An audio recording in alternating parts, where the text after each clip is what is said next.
পুরো বিভাগগুলো সহ অর্থাৎ সারা বাংলাদেশের মানচিত্র তুলে ধরা হয়েছে, যেখানে একের পর এক বিভিন্ন কবর রয়েছে। এটি হচ্ছে ময়মনসিংহ বিভাগ।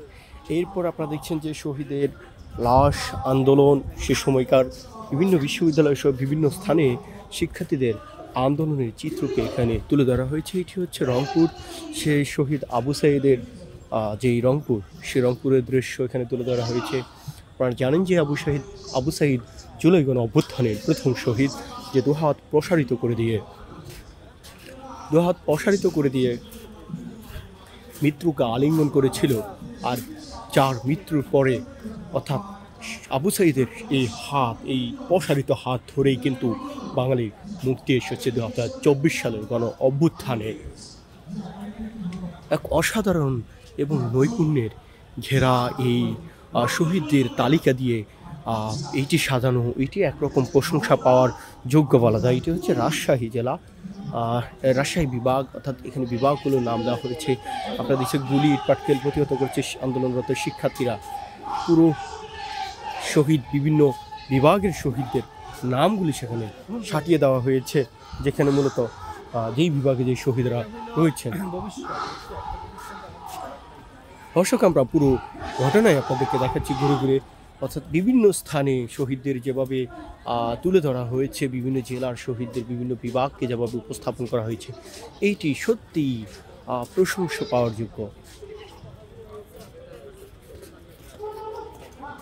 শহীদ মেহেদী হাসান, খুলনা বিভাগ। শহীদ জিয়াউর রহমান, শহীদ হাফিজ উদ্দিন, শহীদ সজীব, শহীদ সামির রহমান সাদ, শহীদ বাবুল ফরাজি।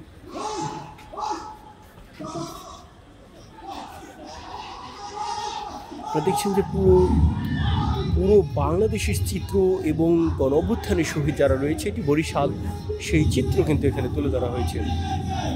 শহীদ নাহিদুল ইসলাম, শহীদ মারুফ হুসাইন।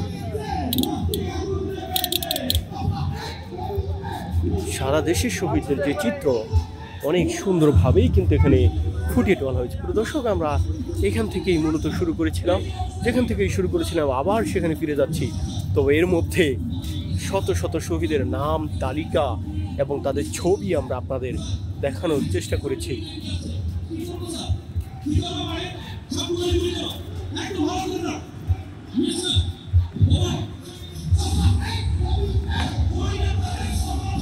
শহীদ আকরামের কবর, শহীদ আব্দুল গনি, এবং আপনারা দেখছেন পাশের যে ব্যানার, সেখানে সকল শহীদদের নাম কিন্তু রয়েছে।